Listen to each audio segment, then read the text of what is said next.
Good morning. Welcome to Choices Podcast. You can find us at choicespodcastofficial.com, YouTube. All you have to do is Google it, and then you can go down to the bottom of it and subscribe, put your name. We appreciate it.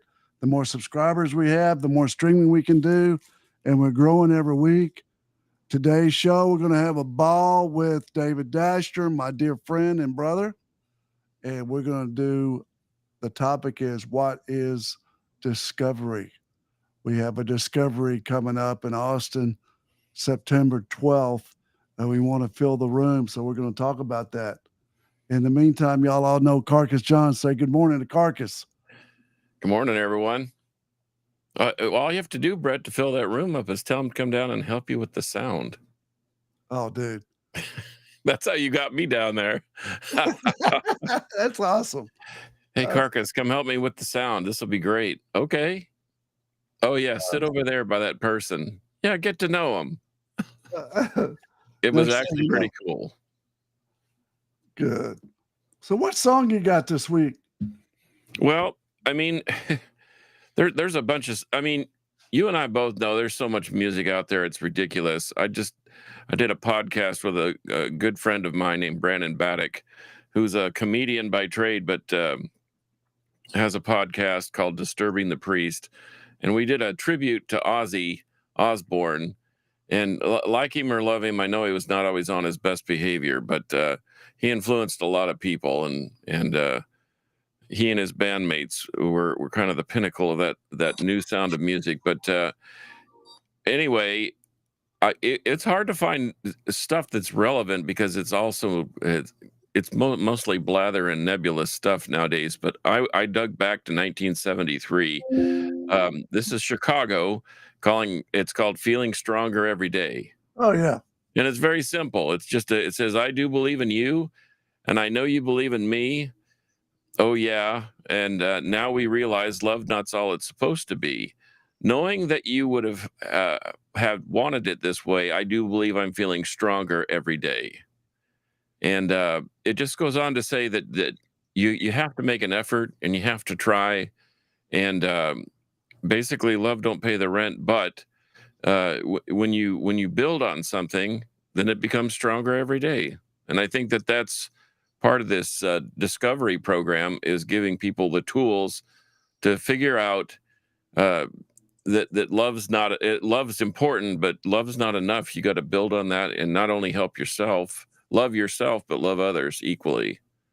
And so, that's why I chose that song. I thought that was very apropos, as the French would say, and very poignant pertinent to our discussion. What word did you just use? Apropos?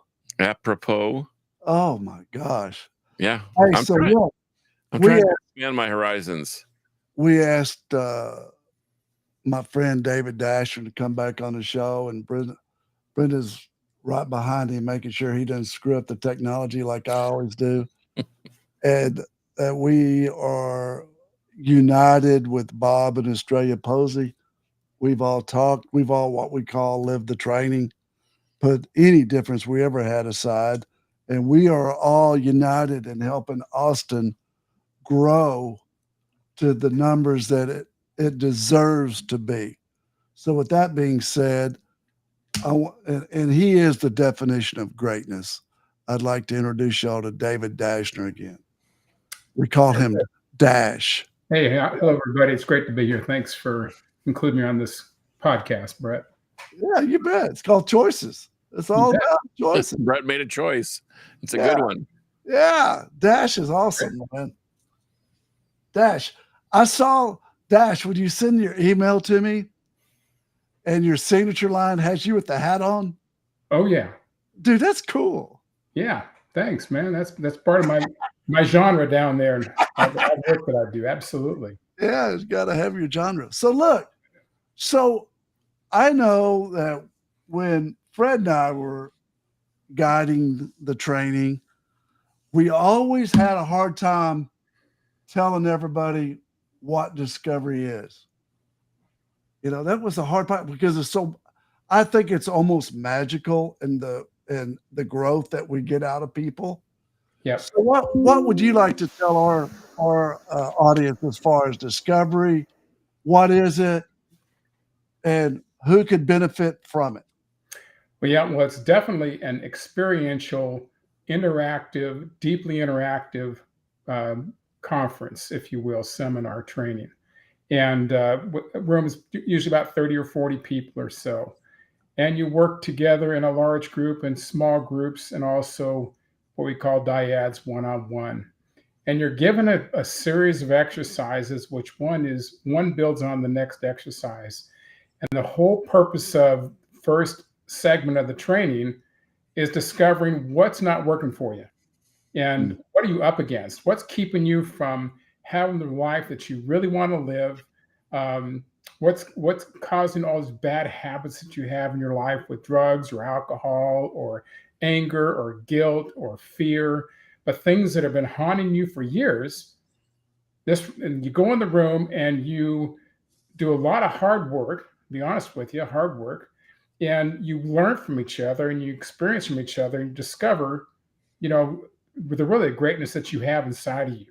And you find your barriers and things that are not working for you very well, and you finally face those. And once you face them, then we give you tools to remove those barriers, and then we do a lot of fun things to get you back in your heart and focused on the rest of your life. But life is a lot easier when you face all these things that aren't working for you and you make peace with them so you can move on. So it's really a personal development program that's extraordinary, very, very, very unique. It's a 3-day program that goes on for about 28 hours in the room. It's intense, long hours, a lot of work. But Brett, you and Fred did a great job of condensing a 7-day program down to 3. Incredibly effective. The results we get from people are astounding. People find whatever they want and whatever they need. It's not a cookie cutter program. It's not like you come in and you do A plus B and you get C. Yeah, you're not gonna slide through it. No, but you're going to face all these things that aren't working for you because life is too short to be hanging on to things that aren't working for you.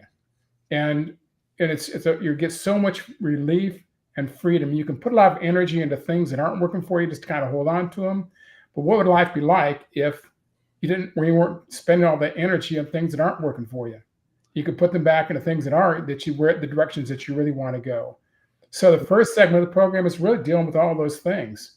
And there's an awful lot of music, an awful lot of fun in the program too. It's not just hard program and spit you out. No, by the time you get out at 5 o'clock on Sunday afternoon, you are fired up, your heart's at peace, you're ready to go take on the world. And that's the first segment of the training. But that's going to be our song today, Dash.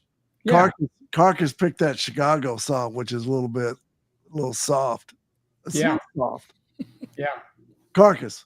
Yeah. Our song today, Dash and I talked earlier, we want our song today to be We Are the World. Okay. Well, you should have told me that. Hey, that was a song that we always played at the end of Discovery for years. Anyways, We Are the World, and you can watch it on Netflix if you do think of Discovery, because that's what we are. We're all about you. So listen, Dash. Yeah. I'm listening to you, and we always talk about choices.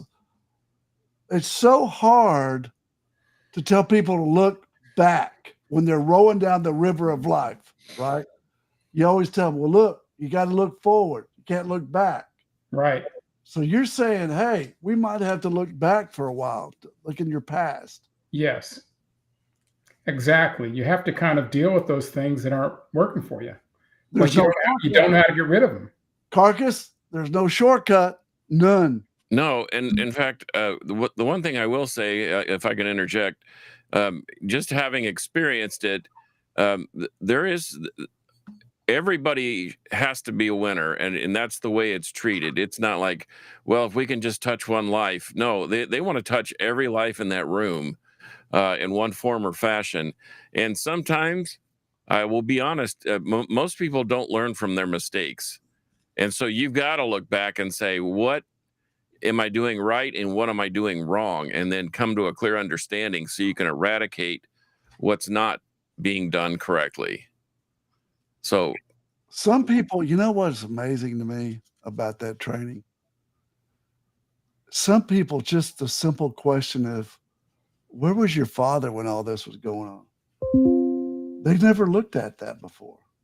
It amazes me how many people have never looked at the mother-father relationship to go, where has this had an effect on me in my life? It's an Exactly. opportunity to look at that. Yeah, there's an old joke I like to, think about. They say, what is the definition of a dysfunctional family? A dysfunctional family is a family greater than one. So in other words, we all come from dysfunctional relationships and dysfunctional families.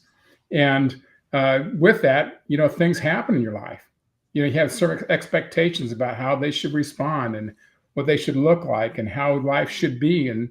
But life was never turned out the way we thought it would, because there's a lot of things that happen along the way. And a Yeah. lot of times it happens with your mom and dad and your close relationships in life. And sometimes no one ever pushed you a little bit to look at it to go, oh no, or man, I got to do something about this, right? Yeah. And the light starts coming on for them to go, oh, whoa, whoa, whoa, whoa. Yeah. I never knew this. I never knew I was mad because my parents got divorced. Yeah. Or I never knew I was mad because my dad did drugs with me. I'll never forget that. We had some guys at a seminar one time. Dash, I got to tell all war stories for us. Yeah, please do. That'd be great. So we had this kid in there. This kid is still on fire to this day. This kid is awesome. But his dad was in the cell beside him when he was in jail. His dad was in the cell beside him, and his dad bummed a cigarette off of him. I go, well, how's that working for you, dude? Anyway, the kid is setting the world on fire. He's doing great. He's married. He has kids. That's great. Yeah. So, Well, can I interject something about that? Now that now my brain's starting to work. My father was military. He was always out of town, but we always felt his presence nonetheless. And it wasn't an intimidation thing. We knew my dad loved us and whatever. And I never thought about this, but and on past his retirement, even the second retirement, he and I sat down and talked one time about life and love and all that stuff. And he said that his greatest regret was not being there more for his family. And he worried and worried and worried about it. And I just thought, wow, I didn't even think about his side of that. He was gone because of duty, not because of carefree or whatever. It was necessity. That was his job. He was flying all over the world and stationed in other countries, etc. But I never realized how much it affected him. I knew how much it affected us because he was. There were times where, like, he did 2 tours of Vietnam and he was gone for 2 years, and then 6 months prior to that doing training in other countries. So it was weird to hear him talk about his concerns as it affected not only us, but how it really affected him. And I told him he should never have a regret for fulfilling his responsibility to his job. I mean, well, that's what Discovery is about. It's not all about the negative. Well, you looked at it as far as the positive. So the light came on you to go, hey, this might have happened. Well, you have to see the positive, or the negative is going to be hard to overcome. Yeah. That's a given. I agree. That's interesting, Carcass. Yeah. My dad and I have had some great talks. I wish you could sit down with him. because he's not a spring chicken anymore. Yeah, I know, but Carcass, it sounds like a lot of things that happened, it created conversation that y'all got to put some stuff out on the table and figure it out, and it gave him peace. I still remember the discussion of him feeling successful as a parent. And it took a long time to get there, because I know there were times where as children we didn't perform up to our best abilities, and we were a little disappointing. And I mean, everybody's got issues, nobody's perfect. We strive for perfection. That was always my thing. But it was, I was in my mid-40s working on 50 before my dad and I finally, he just said, my greatest accomplishment are my children. That's nice. Yeah. But don't get Dchner wrong. We don't want to just say, "Oh, this is going to be dealing with my mom and my dad." That's not what Discovery's all about. I'm telling you that, but I think the secret is to discover not only the negative stuff, because you have to eradicate that, but the positive stuff. Absolutely. You play on your strengths, so you can get rid of the weaknesses. I think that's what Discovery helps you do.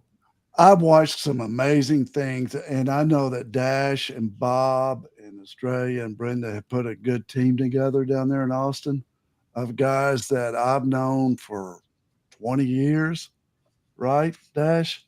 Yep. They're amazing facilitators. Yes. And he has got the right people in place to push. Because for you to get better as a person, me too, to this day, I have to be pushed, right? I don't want somebody in my life that's not, that's not going to push me. Yeah. I want someone to push me. Well, I want to mention one other thing too. I had a martial arts class when I was in college a couple of years ago, and this was a kung fu master, 10th degree, named Paul Kawakami. He's still teaching at age 92. But he said the best way to learn is to teach. Yeah. And Brett, I think every time you head up one of those classes and you're in charge, I think you're learning something too. I think we all are. Absolutely. That's why Dash and I were always crying. Yeah, it's amazing. Life is about relationships, and the ones that are immediately close to you, the ones in the past, the present, the future. And that's been my real gift to myself, is when I went through this program 29 years ago, I was a bench rider. I sat on the bench and just kind of like, the world was about me, and I went back to the bench. And but I realized after going through the program that how rich relationships are, and how they can really be, if I can find peace with myself, that I want to participate with those people. And having the opportunity to connect more real with my parents, my friends, my workers, and all that. It's been a really a growth opportunity for myself. And there's tools that I'm using today that I learned in the training 29 years or so ago. That allows me to constantly check where I'm at, and making sure I'm on point. And because you never stop growing, you never finish. Because if you do, you feel that way, it's a lie. But life's an incredible journey. Yeah. And it's an amazing journey. The question is, do you want to live it all the way through it with fun and joy and with your eyes wide open, or are you going to stay kind of like in this little box with blinders on? So life's just too short not to go out there and play and have fun. And we've been doing this for years, and I do want to say this, that it really developed confidence in me, and a lot of self-confidence. And so that helped me not only in my relationships, but also my business, and to be able to talk to people and feel confident about myself. And because I felt good about myself, I was okay. Even though I was a mess, I was okay. And I was able to connect a lot better. And most importantly, you get real, you get authentic. In this world, we have so much, unauthentic people, things that are people are out for themselves and not real, and it makes it really hard for you to live in a world when all this stuff is going on. But you find the more real you can be, the more people come back at you with realness and authenticity. And from that, you can really build on relationships, and whether it's business or personal or whatever. But it's been definitely a huge benefit for me in that regard, having those really, real, authentic relationships. I can be real with these people, as opposed to trying to cover up on stuff. I don't have to. This is the real thing. Dash, whenever I talk to Phil, Yeah. go out there to see him, it's the same with him. He's got to have people like us to keep him up. I'm like, dude, you're in war. You're in battle right now. Stand firm. Yeah. You didn't do anything wrong. But we got good friends that do that because of this training, that sit there and that have your back and, want good stuff to happen. And it creates lifetime friendships for people. Well, just to give you a little background on it, just so people understand the significance of all this, is that we've had thousands of people go through the program over the years. You've seen thousands. I was in it for 20 years. I saw thousands. And we have 15 facilitators. Every person in our program, but one, we have one paid staff. Everybody's volunteers. On any given weekend, we'll have 50 volunteers working. We have about 300 people on a list of wanting to come back, give and help and support. And because they love what they got, and they grow so much by helping and giving and all this. And that's really what this program is all about, is how you can make a real impact in this world. And but it shows you what a difference it makes in people's lives, how much fun it is. And when you see life, when you see the human experience on the simplest common denominator, which is what you'll experience in this room, it's a laboratory like none other you'll ever experience. Absolutely. And everybody has, we have a 98% overall program satisfaction. 98% of the people who've gone through this program say, I got a very good or great experience from discovery. And we've seen thousands, so I think that's pretty incredible. That's a survey of thousands of people who've gone through the program, so. If somebody was to ever ask me, do you want to achieve greatness? Or do you want to be a champion? That's what I heard when I was thinking when Phil was doing it. Yeah.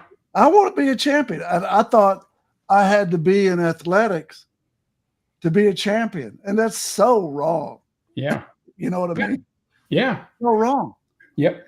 So, just as recalling, our mission at Discovery, our mission statement is to inspire people to live with greatness. Yeah. To inspire people to live with greatness. And guess what?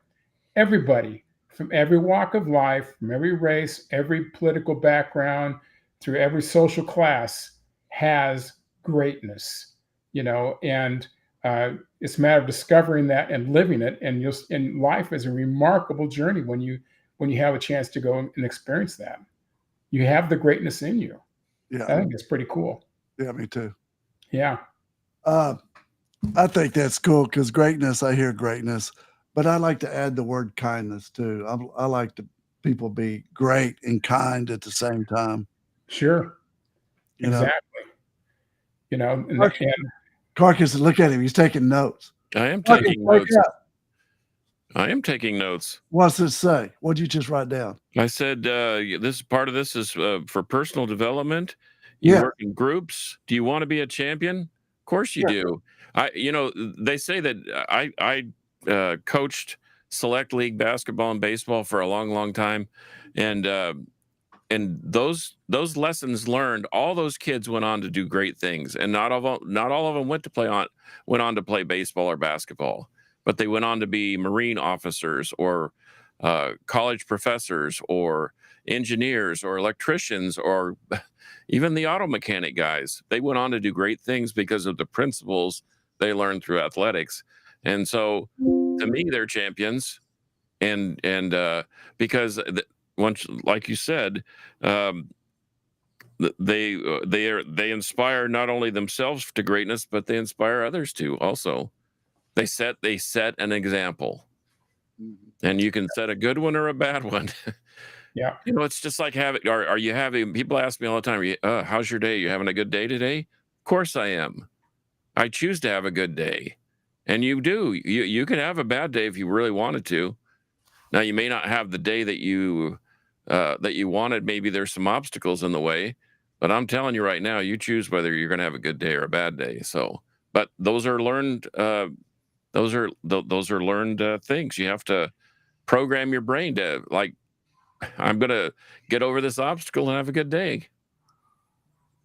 That's just Exactly. me. Carcass, then you need to shave, dude. No, Hey, look, you come you're talk to my so wife about nice. that. You're so nice, She but will you skin look you like alive Jesus if I Christ, shave. you've got the biggest heart of anybody I've ever met in my life. Every Well, time I hear you talk, it just makes me cry. well, I hope those are tears of joy because I'll tell you right now, I've had a pretty good life, and the fact that I've made it to retirement is astonishing to me. But I find myself busier than I've ever been. Not richer, not loaded with money, but happier, and I feel like my life is so much better.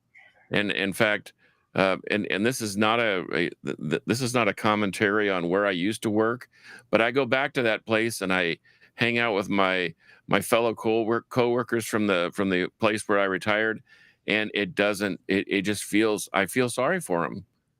I'm like, I've arrived at a point where I can just forsake that and put it in the rearview mirror. And after 43 years in the landscape business, I don't have any regrets at all. So, You're awesome. uh, but Hey, we're getting to the end of the show, but I want Dash and I Yeah. have got to talk about We Are the World. We've been kicking it back and forth for the last Yeah. year. Why is Discovery programs like that song We Are the World? Why?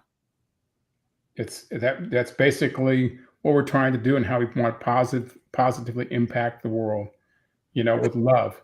Because in the end, love wins. Yes. And you know what's really cool?